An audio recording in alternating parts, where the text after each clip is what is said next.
In the previous activity, you were shown how to create an auxiliary view. In this video, you'll be shown how to create an ellipse that represents a hole that exits the part on an inclined surface. So these holes right here in the front view are exiting on an inclined surface. And so if we look at the right side view, you'll see these existing ellipses here and here. These hidden edges represent the hole exiting out of the inclined plane here and the bottom plane. So what we want to do today is go through the steps of how to create these ellipses shown in the right side view. So let's zoom in on the front view and the right side view. Now let's go ahead and erase these items, the center lines, the hidden lines, and the two ellipses in this right side view.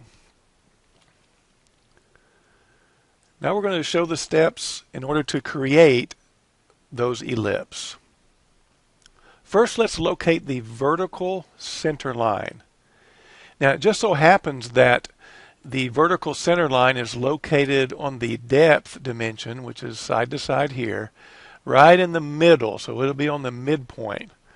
So I'm just going to draw a line segment from this midpoint down to this midpoint. And this locates my center line, my vertical center line, in the depth dimension, side to side. Now, in order to draw an arc, a circle, or an ellipse using a center point, we need to locate the center point. So we're going to need to project a center line from the front view to the right side view. We're going to draw another line segment. Now you can use the line segment tool or the construction line, either one that you want to. Here's the construction line method. And I'm going to click H for horizontal. And I'm going to move my cursor and I'm going to pick the intersection between the center line and the inclined plane. Doing this will project this point to the right side view. Now where the vertical center line and the horizontal center line intersect one another, that will be the center point for your ellipse. Now let's repeat the process and project the top edge and the bottom edge of the hole. This time I'll just use the line method instead of the construction line. It doesn't matter, just showing you different methods. Line tool, I'll pick this endpoint or intersection point. I'll just draw it all the way through to the right side, towards the right side of the screen. Enter, enter, and repeat. Snap in the right location. Pick over there. Now you'll notice I have I'm located the top edge of the ellipse and now the bottom edge of the ellipse. Now we can draw the ellipse right here. So let me go ahead and draw it, and then I'll show you additional information if you'd like to add to it. Now I know from this project that the diameter of these holes happen to be 3/4 of an inch. So that means the radius is 3/8 of an inch. So let's pan back down to this right side view. So let's use the ellipse tool. And we're going to use the ellipse tool and we're going to select the center point since that's what we've located in our drawing. Pick the center point first.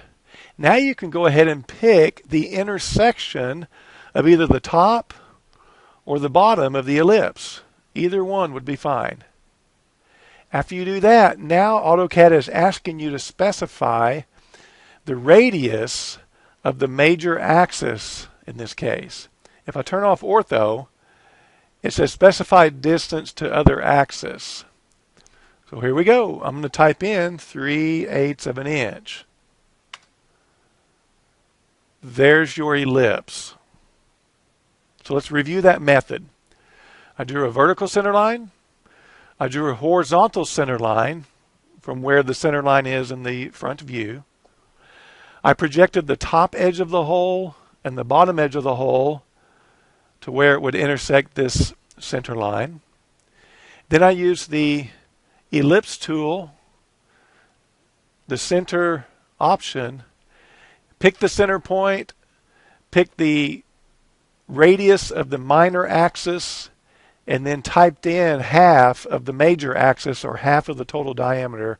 In this case, 3/4 of an inch was the total diameter. So I typed in half of that, which would be 3/8 of an inch, and that produced my ellipse. Another way to do it would be this.